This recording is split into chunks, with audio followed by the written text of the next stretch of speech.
Olá, muito boa noite a todos. Estamos ao vivo hoje, 14 de janeiro, quinta-feira, para a primeira live do ano. A entrevistada dessa noite é Isadora Santos, autora do livro Narrativas Negras, Biografias Ilustradas de Mulheres Pretas Brasileiras. A Isadora, que é ferreirense, lançou recentemente esse livro, é estudante do último período de designer na Universidade do Estado de Minas Gerais. Em 2019, iniciou o projeto do livro Narrativas Negras, Biografias Ilustradas de Mulheres Pretas Brasileiras, publicado em agosto de 2020 pela editora Voo, em parceria com o coletivo Narrativas Negras, o qual a Isadora também é líder e fundadora. Também em 2019 iniciou sua jornada como Research e UX Designer. Na vida pessoal, é mãe de plantas e também do Jubileu de Quatro Patas. Muito obrigado por ter aceito o convite da entrevista, Isadora. Gostaria que você, então, pudesse fazer as suas considerações iniciais. Ei, pessoal, boa noite, tudo bem? Como você me apresentou aí, né? Na verdade, eu nasci em Pirassununga, então não sou ferreirense, mas morei a vida toda aqui, então é a mesma coisa. Em 2017 eu me mudei para Belo Horizonte, né, para fazer minha faculdade de design. Tem sido um processo muito bacana para mim. Agora eu já estou finalizo em março. Mesmo com a pandemia, assim, atrasou um pouquinho, mas ainda assim foi um processo grandioso, assim, mesmo com atraso e com tudo que rolou no ano passado, em 2020, deu para aprender muito e nesse tempo de pausa para repensar muitos dos processos que a gente vivenciou também, né? Eu só vou comentar e dar boa noite para o pessoal que nos acompanha também, e, se possível, compartilhar esse vídeo para que essas informações, esse bate-papo, possa aí chegar ao maior número de pessoas, né? A Isadora, que não é ferreirense, mas é de carinho, é de coração, está aqui para falar, então, do livro que ela lançou. Eu já vou emendar na primeira pergunta, sem querer te interromper, para você já dar sequência aí nas suas considerações, que é justamente falar como que surgiu essa iniciativa de lançar um vídeo que contasse a trajetória de mulheres negras e também qual a importância de se dar visibilidade a essas narrativas. Legal. A primeira pergunta foi do processo, desculpa? Isso, como que surgiu a iniciativa de se lançar Legal. o livro?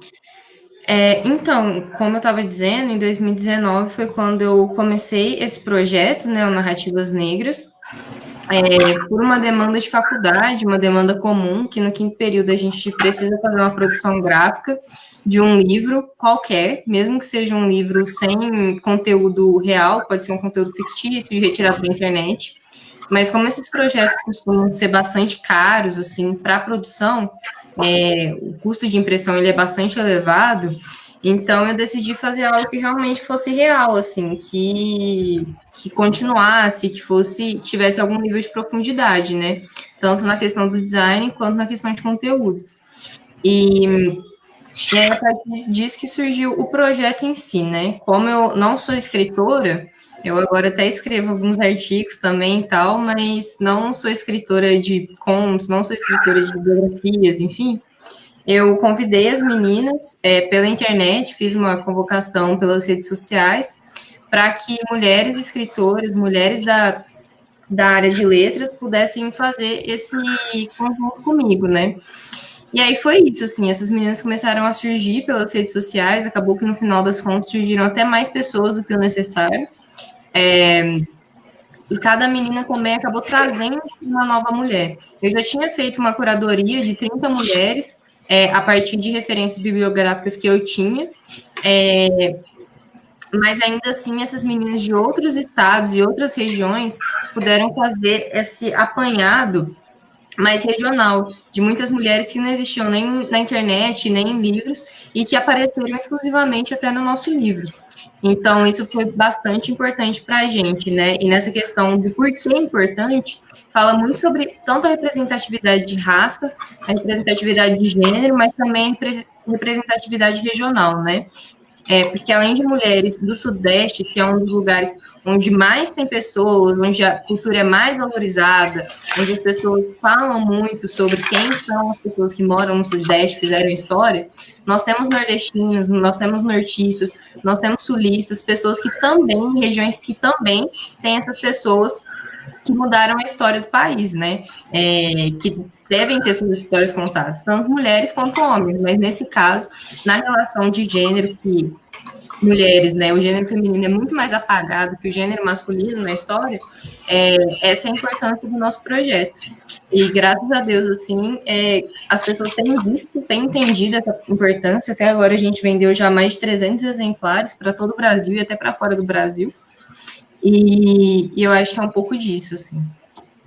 Perfeito, Isadora. Eu vou emendar então na segunda pergunta e complementar agora, que era qual a importância de se dar visibilidade a essas narrativas nesse contexto, porque esse ano, 2020, passou em especial, também foi marcado por casos que ganharam grande repercussão na mídia no Brasil e internacionalmente, né, por conta do racismo. Então, nós tivemos o George Floyd, que foi aquele negro assassinado por um policial ainda em maio de 2020, final de maio de 2020, que deu aí gás ao movimento Black Lives Matter, que pegou junho, julho e se estendeu aí por protestos, e aqui no Brasil também, em novembro do ano passado, na véspera do Dia da Consciência Negra, no dia 19 de novembro, teve o assassinato no supermercado Carrefour do João Alberto. Então, eu vou adicionar essa pergunta. Qual que é a importância de se lançar esse livro nesse contexto?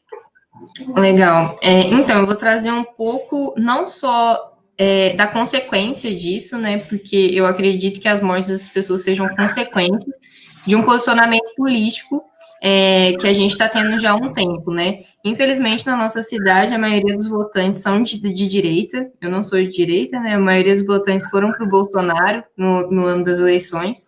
E isso é muito uma consequência de tudo, de todo o posicionamento político que está tendo no mundo, né? De um posicionamento cruel, de um posicionamento como eu falo, de posicionamento político de raiva, que coloca frases contra a população, coloca frases contra as minorias, principalmente minorias de gênero e de raça. E ano passado não foram só esses dois casos, né? A gente teve uma linha assim, consecutiva de casos de racismo e também de agressões físicas que levaram à morte. Nós tivemos também o caso da Ágata, né? Que é uma menina que foi assassinada por tiroteio no Rio de Janeiro, né? Bala perdida. A gente teve também o caso do João, que é uma outra criança que sumiu de dentro de casa. Então, isso é só uma consequência de tudo que a gente está propagando, né? E de um momento onde as pessoas filmam uma morte, uma pessoa sendo assassinada e não fazem nada, né? Elas filmam, elas gritam, elas acham um horror, elas compartilham, elas têm uma movimentação, mas ao mesmo tempo não existe interferência, não existe uma real mobilização a favor dessas vidas. E querendo ou não, também, as pessoas que se mobilizam para isso são pessoas negras. E não foram as pessoas negras que inventaram o racismo. Eu gosto muito de repetir isso, isso é uma frase de Jamila Ribeiro. Não foram as pessoas negras que inventaram o racismo, e não é só a gente que tem que lutar contra isso. São as pessoas brancas e as pessoas não negras, principalmente, que tem que lutar contra isso. E a gente fala muito das peles negras, né? Mas os indígenas também entram muito nesse grupo de minorias que não são representadas, que não são valorizadas e que são mortas todos os dias, e que a gente não fala sobre isso. Então, nesse momento, eu acho que em todos os momentos é importante que a gente fale sobre isso, e principalmente quando o nosso mundo está num movimento de apoio às elites e às raças, assim, majoritárias, né? Então... Perfeito, Isadora. Você já tinha comentado isso um pouquinho no começo, né? Sobre o processo de construção do livro. Mas só para ficar mais claro, queria que você falasse um pouco, então, como se deu a escolha das fontes, né? Das histórias que foram selecionadas. Você falou que chegaram aí mais cartas do que a recomendação? Como foi feita essa seleção dessas histórias que iriam para o livro? Quais as etapas desse processo e qual o papel desempenhado por você de forma geral na elaboração e construção desse livro? Legal. Então, isso não foi um processo linear, né? Como eu disse, eu já tinha feito uma curadoria inicial, onde eu comecei a fazer uma pesquisa desk mesmo, pesquisando mulheres negras da história, mulheres pretas que revolucionaram. Procurei também por livros que traziam essas referências, que há uns 3 anos foi um movimento bastante comum das editoras de produzir livros que fossem sobre mulheres e mulheres do mundo, né? Nós temos aí o 50 mulheres que revolucionaram o mundo, mulheres extraordinárias, que são mulheres que mudaram a história do Brasil. Oi, Sidão, saudades. E aí, eu acho, nesse movimento dessa busca, eu acabei encontrando essas mulheres, né, 30 mulheres. O livro que foi principal para mim, eu não estou com ele aqui, porque eu estou em Porto Ferreira, mas foi um livro que se chama Biografias de Mulheres desde 1500, algo do tipo. E aí ele traz, assim, mulheres brancas, indígenas, amarelas, enfim, de todas as raças, pretas, de todas as raças, desde 1500 e datadas. Só que o único problema é que esse livro ele não tem todas as imagens, né? Então você não sabe quem é branco, quem é preto, quem é amarelo, quem é o quê. Então, nesse processo de A a Z, eu pesquisei de mulher por mulher, ver quem era preto. E aí, nisso também, eu fui selecionando mulheres que tinham uma história de luta, né? Porque muitas vezes elas estavam ali, mas num posicionamento, numa posição muito abolicionista ainda, né? Onde elas ainda estavam numa função, como é que eu posso falar? Porque mesmo mulheres negras, em alguns momentos, elas estavam em posição de não do lado do povo, assim, né? Elas estavam em posições acima e de uma política escravocrata, assim, né? E aí acabou que eu fazia essa curadoria, beleza? Quais mulheres estavam tentando mudar o movimento, quais mulheres estavam fundando o movimento, quais mulheres estavam nessa política reversa, assim, né?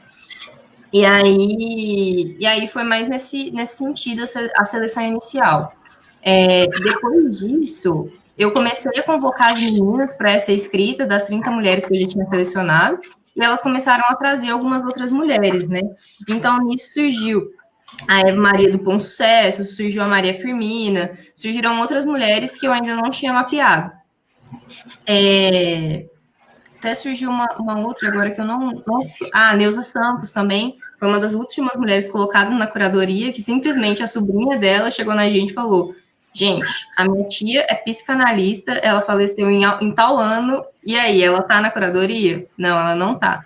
E aí a gente estudou, viu se a representatividade mesmo que a Neuza tinha, e a gente falou: não, vamos incluir. Tivemos 4 dias para escrever o texto, porque o livro já estava quase todo diagramado, enfim.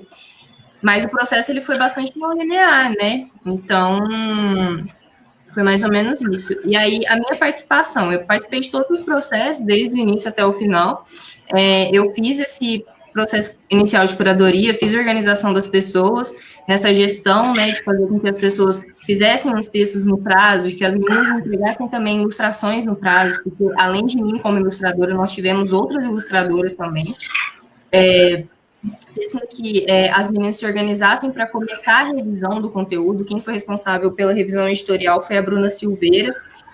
Então, a gente sempre contava com os prazos e eu estava nessa organização de pessoas. E, no final, eu também fui a diagramadora do livro, né? Então, assim, acaba que todos os processos tiveram um pouco da minha mão, mas é um processo muito coletivo mesmo, né? Eu estava ali gerenciando, estou ainda gerenciando o coletivo, mas cada uma fazendo sua parte e querendo que aquilo se tornasse real. Então, é um pouco disso. Perfeito, Isadora. Você falou que foi um processo coletivo. Aproveitando o termo coletivo, você também como você comentou aí, fundadora do coletivo Narrativas Negras. Então, eu queria que você explicasse, conceituasse de maneira bastante simples para quem está aqui nos acompanhando, que é um coletivo, qual que é a ideia de um coletivo e quais as principais causas e atividades desse movimento. Uhum. Então, um coletivo basicamente é um movimento em rede, assim, né? Onde as pessoas que estão conectadas, elas trabalham em um objetivo comum, né? No caso, não necessariamente trabalham na mesma coisa, mas elas trabalham com o mesmo objetivo, com o mesmo foco e um direcionamento. No nosso caso, é a luta negra, antirracista, né? Principalmente feminina. E qual que era a outra pergunta? Desculpa.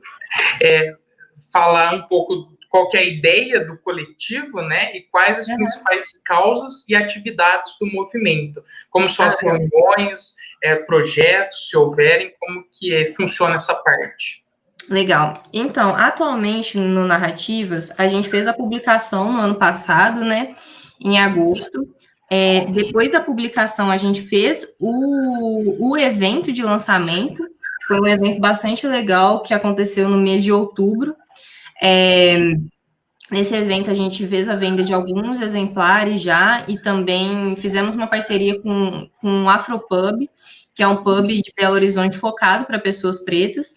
Em sequência, eu nem participei desse processo, inclusive, que isso é ser um coletivo também, cada um distribuindo as tarefas, cada um pegando determinadas funções. Houve um processo de distribuição de 900 exemplares gratuitos do livro, né? Porque no processo de financiamento coletivo, o que rolou? A gente lançou o financiamento em março. Quando foi uma semana depois começou a pandemia. E aí a gente falou, cara, não vai dar. Por quê? As pessoas começaram a economizar, as pessoas estavam instáveis, as pessoas não sabiam o que ia acontecer, elas não sabiam se elas iam ficar desempregadas. Então a gente falou assim, não vai dar certo, o que a gente pode fazer? E realmente, nos 3 primeiros meses, que era o prazo que a gente tinha dado para coletar toda a verba, que no início eram 22 mil reais, a gente não conseguiu, a gente captou 5 mil. Mas, em junho, foi quando o George Floyd morreu. Quando o George Floyd morreu, o Brasil se mobilizou e falou: vamos dar dinheiro para essa galera. E foi um movimento que, na verdade, me chateou muito, né? Porque as pessoas só se mobilizaram quando alguém morreu. Mas ainda assim, eu pensei, cara, eu tenho que aproveitar o lado positivo disso. O que eu vou fazer? A gente captou 42 mil reais no final das contas, a gente precisava de 22. Nesses 42 mil reais, acho que tipo 25 mil vieram em uma semana. E eu falei, o que a gente pode fazer é o seguinte: parte desses exemplares a gente vai doar. A gente vai doar para instituições de ensino, para instituições públicas, para instituições distantes dos centros urbanos, periferias, comunidades, que não têm a condição de adquirir mais de um exemplar ou até um exemplar. E aí foi isso que a gente fez. Agora, em dezembro, a gente começou a fazer essas distribuições. A gente selecionou 189 escolas, 189 instituições de ensino. E a gente vai começar a enviar esses livros agora em janeiro, fevereiro, para essas instituições. E, além disso, elas receberam também um curso de preparação para poder falar sobre essas histórias dentro das escolas. Então, foi um processo bastante legal que rolou por agora. E aí, além disso, a gente tem recebido muitos pedidos para fazer o lançamento de outras obras, né? Da gente fazer a produção de outras obras de pessoas pretas que não têm a condição de pagar. Então, um terceiro financiaria nessa produção, financiaria tanto o processo de editoração quanto o lançamento, e a gente conseguiria fazer todo esse processo, assim, com um custeio mais baixo, e também incluindo essas pessoas dentro desse processo, dentro do mercado editorial, que é extremamente elitista, branco e acadêmico, assim, né? Então, é mais ou menos isso que a gente está fazendo atualmente, que a gente fez em alguns processos já, né? Legal, Isadora. Já se fala mais sobre isso. Vou perguntar os desdobramentos, né? Como tem sido o processo de divulgação e também os planos para um segundo volume. Mas, antes disso, queria dar destaque para as participações aqui. Como você já viu, tem a participação do professor Emerson aqui. O primeiro comentário dele, ele fala: desde sempre se construindo com consciência de classe, de pertencimento e de representatividade. Tem a participação, então, do professor Emerson, também a participação da Laís Borelli aqui com a gente, a professora Thelma De Luca participando da boa noite também, Karina Militão participando, dá o seu boa noite, Natália Teraz participando, que maravilhosa, muito sucesso, Isa, até o comentário registrado então da Natália. O Emerson, professor, faz mais um comentário, ele cita Neuza Santos, sua grande obra, Tornar-se Negro, importante referência na construção da consciência negra. E também a participação da Ana Maura, professora Ana Maura, falando Isadora é maravilhosa. Tá aí, então, as participações. Obrigada. Mande o seu comentário, a sua dúvida, a sua opinião, que na medida do possível a Isadora vai aí visualizando e também comentando em cima desses comentários. Como eu já tinha dito, vou perguntar agora, então, você já falou um pouco sobre o trabalho de divulgação do livro nesse momento, né? E qual tem sido aí a sua avaliação sobre a aceitação dele, a aceitação das pessoas sobre essa obra e também se há planos aí para um segundo volume, né? Eu acredito que sim, pelo que você já adiantou. Não, a gente tem vários planos para vários volumes, assim, surgiram várias ideias. A gente só não tem tanta mão, assim, para executar em tão pouco tempo. Mas a gente tem ideia de podcast, ideia de mulheres negras contemporâneas também, né, que tem revolucionado o Brasil, que foi algo que surgiu no primeiro exemplar. E a gente falou, putz, a gente não vai poder incluir essa mulher porque ela não faz parte desse grupo de antepassados ou de mulheres mais antigas, né? Porque quando a gente fala de uma Conceição Evaristo, ela é uma mulher mais antiga que está mudando a história da literatura preta. Mas quando a gente fala, por exemplo, de outras mulheres da música, da cultura, da educação, que também estão mudando, mas têm 20 anos, 25 anos, elas não podem ser colocadas no mesmo agrupamento, né? Então, a gente tem essa ideia também de fazer das mulheres mais jovens, e também a gente já começou um projeto que chama Narrativinhas, que ele tem foco de crianças, né, para crianças, e vão ser as mulheres pretas brasileiras também, que já vieram nesse livro, vai ser uma adaptação para a versão infantil. Legal, só vou comentar que eu adorei, então, essa ideia aí de fazer uma versão para o público mirim, né? Com certeza vai ajudar a democratizar ainda mais o acesso e o conteúdo que essa produção traz. A próxima pergunta é baseada numa lenda que diz que todo bom escritor é também um bom leitor. E na semana passada foi comemorado o Dia da Leitura, o Dia do Leitor, né?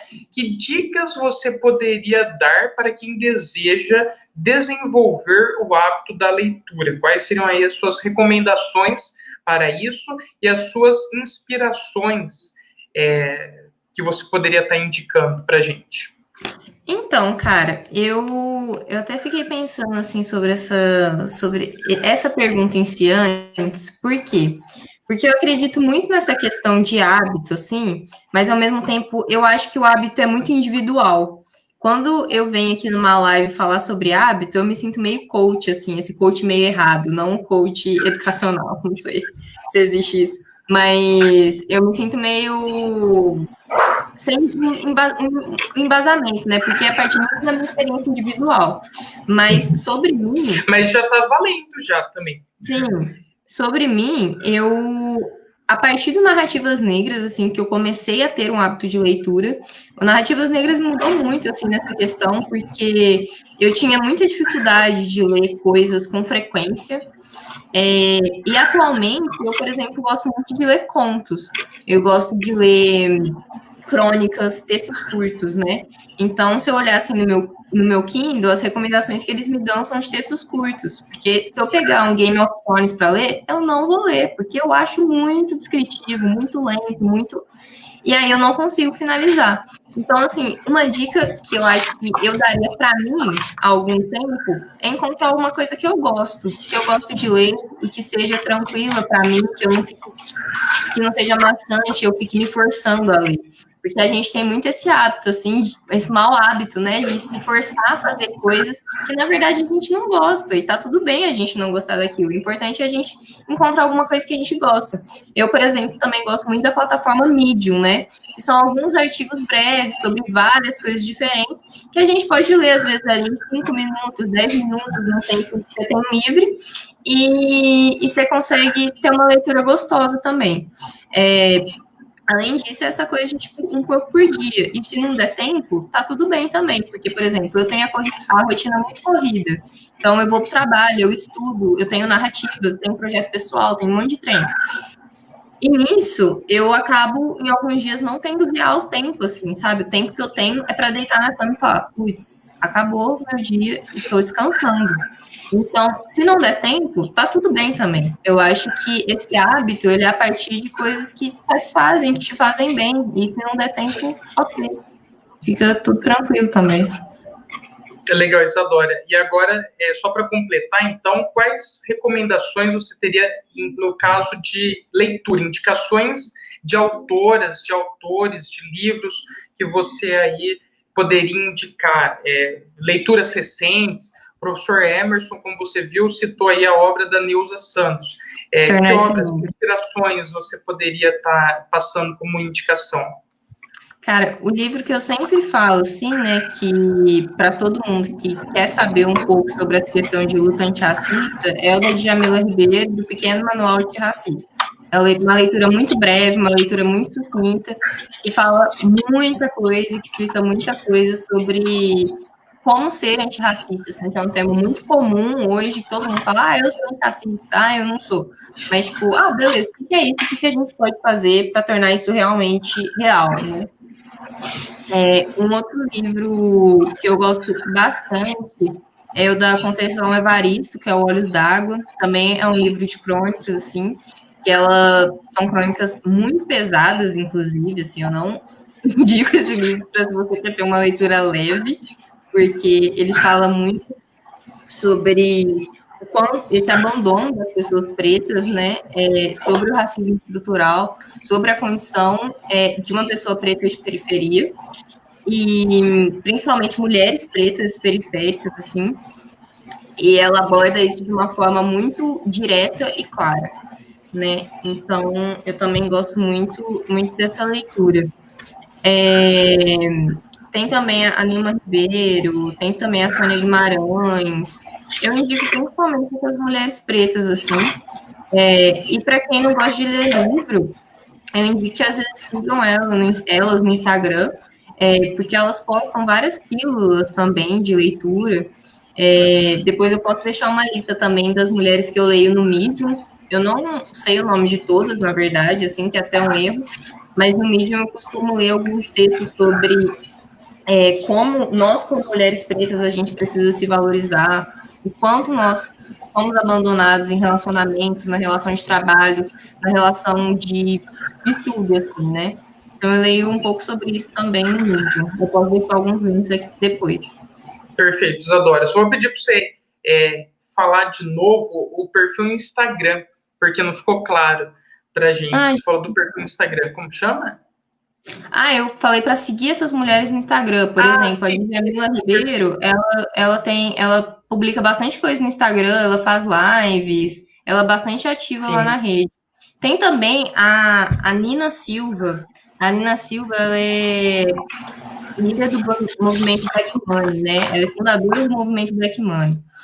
E ela até foi considerada uma das mulheres mais importantes da Forbes, se não me engano. E ela é assim, ela é cabulosa e ela fala muito sobre o empreendedorismo negro também, sobre o quanto a gente tem que girar esse dinheiro entre pessoas pretas. Então, para quem gosta de empreendedorismo, para quem gosta do mundo financeiro, assim, é uma boa referência também. Até porque isso é um ponto importante. Muitas vezes que a gente fala sobre leituras pretas, a gente acha que a gente está falando sobre só pessoas que escrevem sobre racismo ou sobre relações de raça e gênero. E não, tipo, todo mundo tem sua profissão, todo mundo é pessoa, todo mundo tem uma educação, enfim, uma história para contar. E é muito importante trazer isso, né? De sim, procure conteúdos antirracistas, mas sim também adquira conteúdos comuns para sua leitura e porque essas pessoas são pretas e elas também são capazes de produzir conteúdos como as outras pessoas. Então, eu acho que é muito disso, assim, de consumir esse conteúdo. Perfeito, Isadora, boas dicas aí. Eu vou ler mais alguns comentários, participações. A gente já vai encaminhando para uma finalização, mas antes disso, o professor Emerson comenta: viu uma frase escrita e bem destacada em uma rua de São Paulo. O futuro é uma mulher preta. Suas narrativas e situação de luta da mulher negra, de resistência, de resiliência, e sua fala ilustra muito bem o sentido desta frase. Tá aí, então, a participação, mais uma vez, do professor Emerson e também da professora Thelma De Luca. Talvez uma sugestão seria, de acordo com a faixa etária, identificar os gêneros adequados, inclusive com temas que permitam a identificação do leitor, pensando a princípio nas crianças. A família, desde cedo, tem um papel muito importante nesta ação. Parabéns pela live, tema importantíssimo. Tá aí a participação de carteirinha sempre da professora Thelma De Luca. Isadora, como eu disse pra gente, você quer fazer algum comentário em cima desses comentários? Eu quero dos dois, na verdade, assim, porque esse primeiro comentário do Sidão, eu acho ele muito importante, assim, de o futuro ser uma mulher preta, porque ele fala muita coisa em relação ao tanto de coisa, assim, que as mulheres pretas passam, né? Tipo, nessa escala, assim, de minorias, a mulher preta, ela tá lá embaixo, né? Ela é a última a ser pensada, ela é a última a ser valorizada, ela é a última a ser vista. E eu acho que quando uma mulher preta fala, ela fala da experiência assim, individual dela, que abrange muita coisa, né? Ela abrange luta, ela abrange destaque, ela abrange solidão, ela abrange amor, ela abrange muita coisa, assim, que as outras etapas, as outras escalas, assim, do homem preto, da mulher branca e do homem branco, eles nunca vão realmente entender, assim. E quando eu falo de mulher negra, a gente não pode colocar como se a mulher negra fosse uma única pessoa e todas as mulheres negras tivessem as mesmas vivências, né? Até porque, não, somos pessoas completamente diferentes, mas ainda assim é doido ver que muitas coisas que mulheres pretas periféricas passam são coisas também muito semelhantes a mulheres não periféricas, e isso, assim, forma uma linha entre o quanto que a gente passa tá, tipo, estagnado e tá estruturado e vem de cima, sabe? Então, eu acho, assim, esse comentário muito importante, porque, tipo, quando a gente se manifesta e quando a gente tá junto nessa luta, assim, ela é muito forte, ela tem muita força, muito poder. Então, é isso, assim. E o comentário também da professora Thelma, eu acho muito importante também essa questão da inclusão das crianças, porque muitas coisas assim que mulheres e crianças, meninas, né, negras poderiam evitar de passar se elas tivessem esse conhecimento de raça, assim, se tivessem conhecimento dessa questão de raça, seria muito foda, assim, né, ter isso desde pequena e ter essa evolução e esse crescimento. E eu falo isso a partir da minha percepção pessoal mesmo, assim, das coisas que eu já ouvi de outras mulheres do coletivo também. Que quando a gente é pequena, acontecem muitas coisas relacionadas à nossa raça que a gente não entende que é por causa da nossa raça. A gente ouve muitas coisas que são direcionadas a isso e que a gente não percebe que são. E isso machuca, às vezes isso fica lá dentro, às vezes isso não é colocado para fora, e anos depois isso pode ou não ser explorado, né? E eu acredito muito que quando a criança ela tem essa consciência, ela também cria capacidade de não absorver ou de ter uma resposta.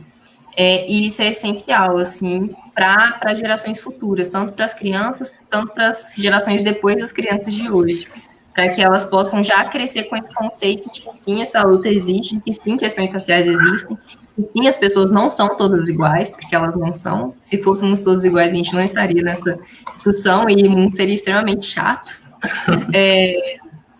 Mas eu acho isso muito importante também, de que seja colocado desde o maternal, desde que elas começam a entender que são gente, assim. Legal, Isadora. Só mais dois comentários aqui, que eu vou registrar, da Lúcia Sampaio, dando boa noite, e também da Karina Militão, participando com a gente. Vou, então, como já se era esperado, agora no final, pedir para você falar como e aonde adquirir o livro Narrativas Negras, Biografias Ilustradas de Mulheres Pretas Brasileiras. Quem está assistindo a live, se interessou, ainda não adquiriu, aonde e como pode comprar esse livro? Legal. Eu não sei se você consegue colocar link aí, Lamelas. Pode falar no site? Eu vou te passar o link aqui, mas é no site da editora Voo. O livro chama Narrativas Negras, Biografias Ilustradas de Mulheres Pretas Brasileiras. A gente tem alguns códigos de desconto, então, para quem estiver mais apertado, pode entrar em contato comigo também, para a gente fazer esse descontinho aí, às vezes só do frete, às vezes um pouco mais, enfim. E também para as pessoas aí que são de instituições, que são de escolas, tentar colocar esse livro dentro da escola é algo que a gente coloca como primordial, assim, né? A gente sempre, mesmo que seja o professor narrando essas histórias, já que uma história como a da Neuza Santos é muito pesada para que essas crianças leiam sozinhas, então, que esses professores narrem, que eles usem isso como material didático, é essencial para a gente e é um dos nossos objetivos, levar essas histórias para todo canto do Brasil e, se a gente puder, para fora do Brasil também. Inclusive, a gente já chegou na França, a gente vendeu 20 exemplares lá. Olha só. Ó, o link está aí só para colocar. Eu não consigo exibir ele pela plataforma, mas eu comentei o link lá nos comentários e exibi ele aí. Então, quem tiver vendo essa publicação, acessando esse link, vai ter acesso aí ao livro da Isadora. Então. Eu não sei se o Sidão tá aí na live ainda, mas esses dias eu lembrei que eu cheguei lá na Coé, quando eu fui visitar ele, eu falei, Sidão, eu vou publicar um livro. E ele botou super fé, depois de acho que quase um ano aí, finalmente o livro publicado. Tá aí, promessa cumprida, né? Isadora, quase chegando em 40 minutos, o bate-papo hoje ele era mais curto mesmo, mas para divulgar um tema, um assunto muito importante, queria que você pudesse fazer, então, as suas considerações finais. E o professor Emerson falou que está assistindo ainda aqui sim. Então, eu acho que assim, a gente falou, deu um resumão geral, né? O pessoal também que não puder adquirir o livro agora, a gente está no Instagram, @narrativas.negras. Lá a gente divulga muita coisa, contando muitas histórias, né? Que vocês quiserem ouvir, vocês também podem falar lá. Histórias que vocês quiserem contar, podem falar lá que a gente consegue falar também sobre essas histórias, dar uma visibilidade para essas histórias. E eu fico feliz também de estar podendo falar para as pessoas da minha cidade, estar podendo falar para o meu professor, pessoas que participaram da minha educação também, né? Porque isso é muito importante, assim, eu acho que dar continuidade às histórias, dar continuidade até na minha própria história também é muito importante. E só agradecer mesmo esse momento, para quem quiser saber mais, tá esses dois links, pode também entrar em contato diretamente comigo pelo Facebook, pelo Instagram, e vamos junto. E também, se quiser indicar pessoas para entrar no coletivo, a gente sempre está com vagas abertas, sempre estamos precisando de gente para deixar essas coisas palpáveis, né? Para deixar tudo mais físico e visual e para espalhar essas histórias. Perfeito. Então, Isadora, não esquecer então de seguir as redes sociais do coletivo Narrativas Negras. Tem Instagram, tem página no Facebook também? Tem página no Facebook também, é Narrativas Negras. Perfeito. Então, anotado para curtir lá e seguir no Instagram para ter acesso a um conteúdo de qualidade, porque eu já dei uma olhada lá e é de qualidade mesmo. Então, obrigado, Isadora, mais uma vez aí, por ter aceito esse convite, pelo bate-papo, por ter acrescentado e falado tão bem aí para a gente nesta noite de quinta-feira. Então, muito obrigado pela sua participação e também pela participação de todos que mais uma vez participaram, comentando, enviando a sua dúvida, o seu comentário aqui nessa live. Muito obrigado a todos vocês que participaram. A professora Ju está chegando aqui no final também, mas está participando. Muito obrigado pelo comentário. Na semana que vem tem outra live, dessa vez sobre a área da saúde, para falar sobre a vacinação. Assim que definir o entrevistado, eu divulgo aí, mas na semana que vem a gente está combinado, então, esse encontro. Muito obrigado pela sua audiência mais uma vez e até a semana que vem. Tchau, tchau. Tchau, tchau, gente.